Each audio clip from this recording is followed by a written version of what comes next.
Well, I would make a reference to what already obtains in other. It's not like comparing the new presentation to a religion or anything like that, of that nature. Well, every whatever has its tenets uh, that those who adhere to that body look up to.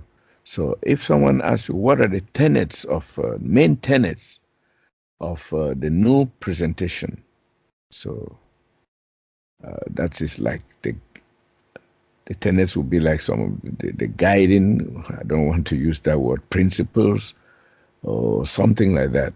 So, uh, what are we supposed to outline as the main tenets of the new presentation, as espoused by the wonderful worldwide educators, Duane? You said that excellent, Charles. Thank you. It's very simple, okay? It's not rocket science. We support the all-natural environment that supports us, okay? And life is an isness. It already is. Everything's available for everybody. Everybody decides their life because we're all in the same life. It's really very simple, isn't it? You don't have to say a whole lot more. And from there, there's plenty of material to read and to better, for each individual to better define, you know, what they've experienced so far so they can kind of figure this out piece by piece. You have to do that just like going to school. You figure things out piece by piece. If you're into a career or something, you do it a step at a time, like becoming a doctor. There's a lot of pieces with that, so you can't take it all at once. And so the same thing is with us, and that is that we support the all-natural environment supporting us. And that is in reference to the whole of life. It's just I've presented it a little bit different so that the literal mind in some way can grasp it, you see? So the old saying is like something like, well, all life is one. You can say that, but it's like, well, what the heck is that? What does that mean? And for the most part, when people hear that idea, what are they looking to? Creation.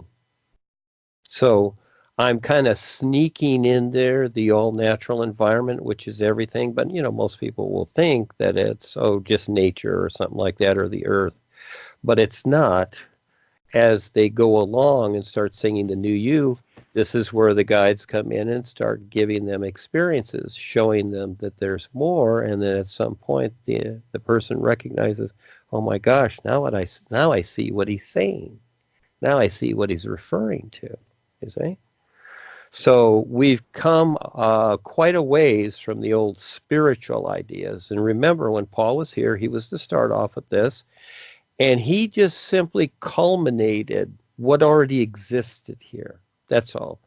And he better defined it and had huge resistance also. But it was his focus, okay, and what his intent was, and his true reference. His true reference was the isness, but he used the spiritual and God idea and soul idea. Okay, it's not that you have a soul, but you are soul. Okay, he used all these things that people had already knew, but he moved them a particular way to where it was a little bit different enough, to where it was easy for people to kind of make the transition from what they had known for lifetimes. But now with the new nowness, because they hinted at the isness, the boys hinted at the isness, no, these things are a reference of what we don't need, just like all the rules and regulations and restrictions and authorities. That's all. But we don't get rid of them. We just see what we don't need, as opposed to this endless isness that life is, that, hey, it's everything, but it needs to be recognized. It's not literal. But we do use the literal faculties as we create something in reference to it. Yes, you got to figure it out a little bit. Okay. Yes, it is.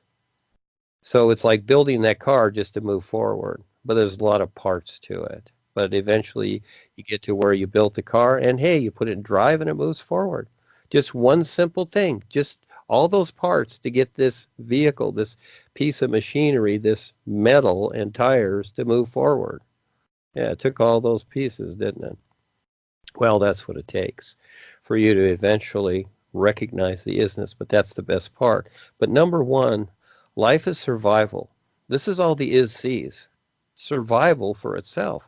That makes sense because if it doesn't survive, there's nothing. So it's only focused on survival. And it's looking for those individuals that want to stand real with it to survive better also, you see?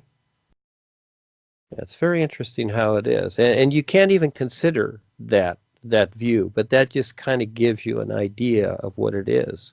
Here on the earth, there's no real survival, it's just struggle. All you do is constantly struggle. There's no freedom, it's all implied. These are cute ideas.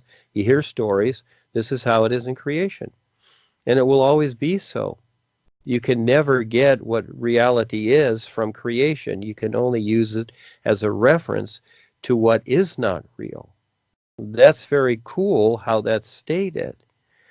And so again, because everyone else on the earth with all their ideas and the systems that have been created, they're constantly reaffirming creation, you see, and keeping people in it because they keep agreeing. So now people want to be free of this and they're confused. Gee, how do I do it?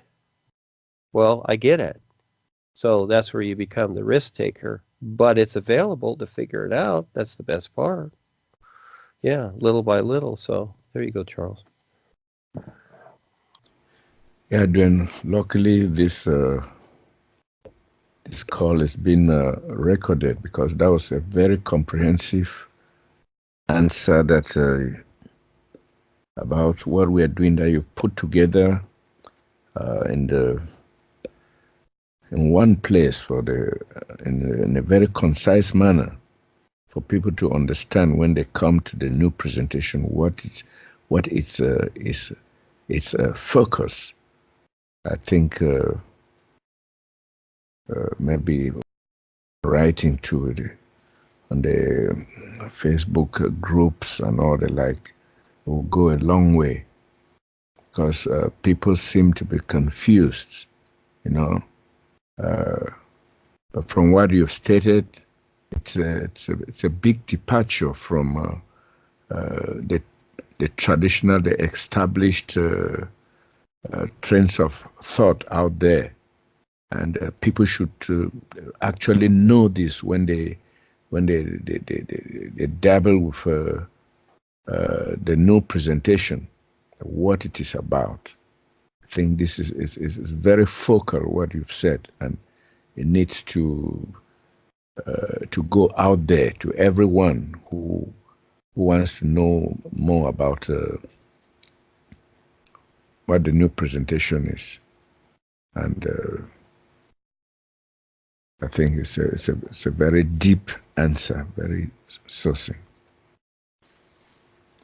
Well, here is where people that have time can be creative, and this is one way, is just take the Skypes here and write them out and put them into Yes. format and create their own book. And it can be, Kevin Smith, takes down what the Skypes are and make a book on Lulu, etc. It doesn't matter. Yeah, and reference too. So yeah.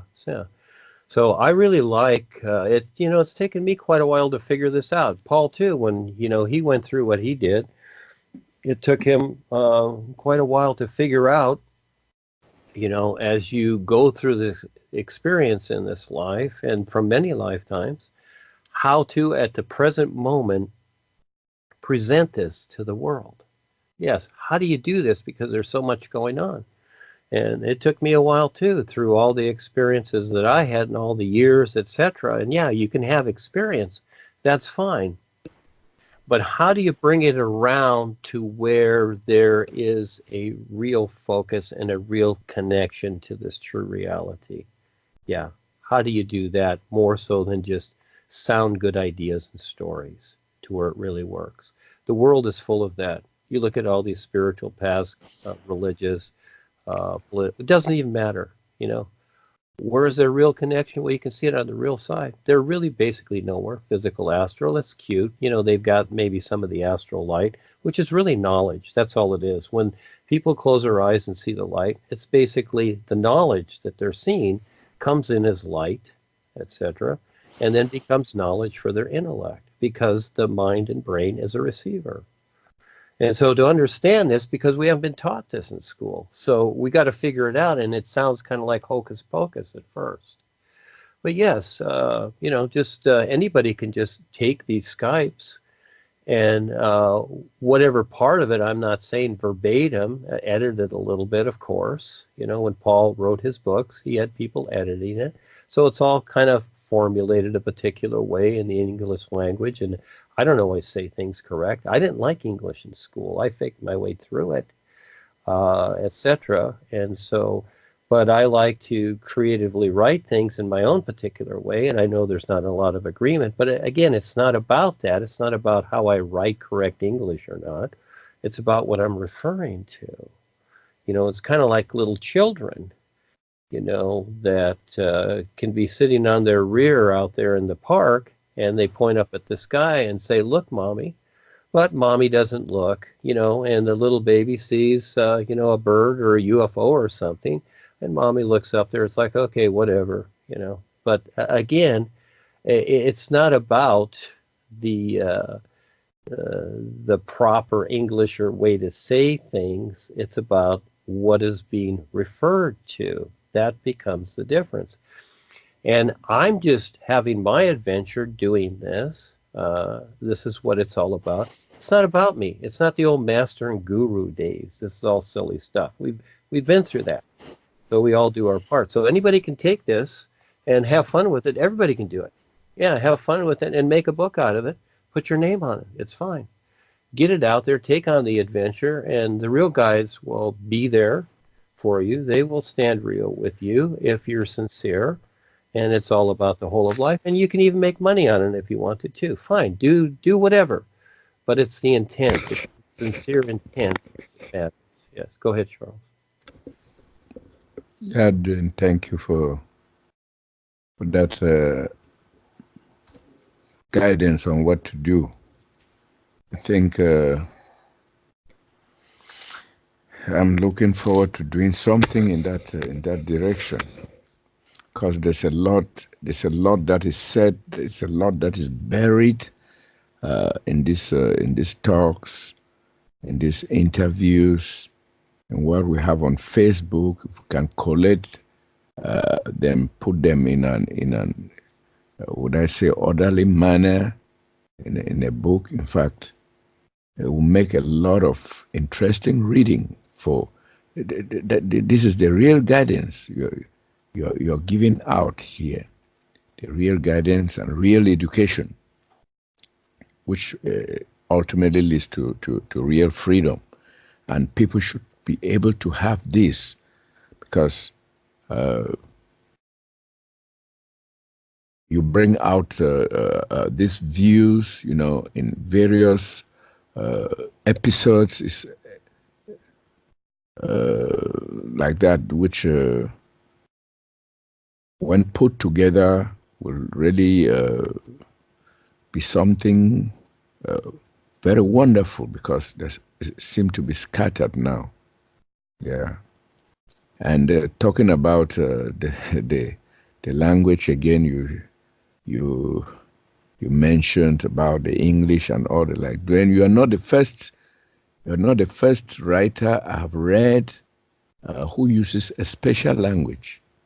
In fact, when I came across you, I remembered that I had read a book that guy was writing on cosmic consciousness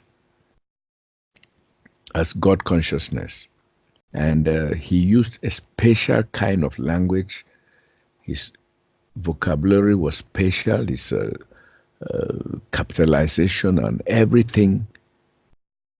He created a language for himself.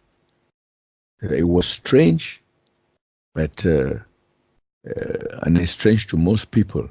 But I have a literal side of me, which is well, I did some literary studies, and I'm well versed with what you're talking about. In fact, you put within the ambit of freedom, the real freedom that you're espousing, that you want to make people realize for themselves. Your language is the language of freedom. Why? Because it doesn't it is not, it is non-conformist. It is it doesn't fit into the standard patterns of this world, or in creation, which is a temporary thing. And so we find in your writing that aspiration to be free from all the binds and bindings of society, all the conventions, the morals, the etiquette that people subscribe to, and which your language is a rebellion against. So it's just that many people of a literal nature have not come to realize or appreciate your writings in what we call literary criticism. Like, you will find it there exactly what I'm telling you. When they will understand the context of your message, then they'll come to everyone will come to understand that the language is a flight from conventionalism, from that orthodoxy and all the like. So that is what I have to say about it.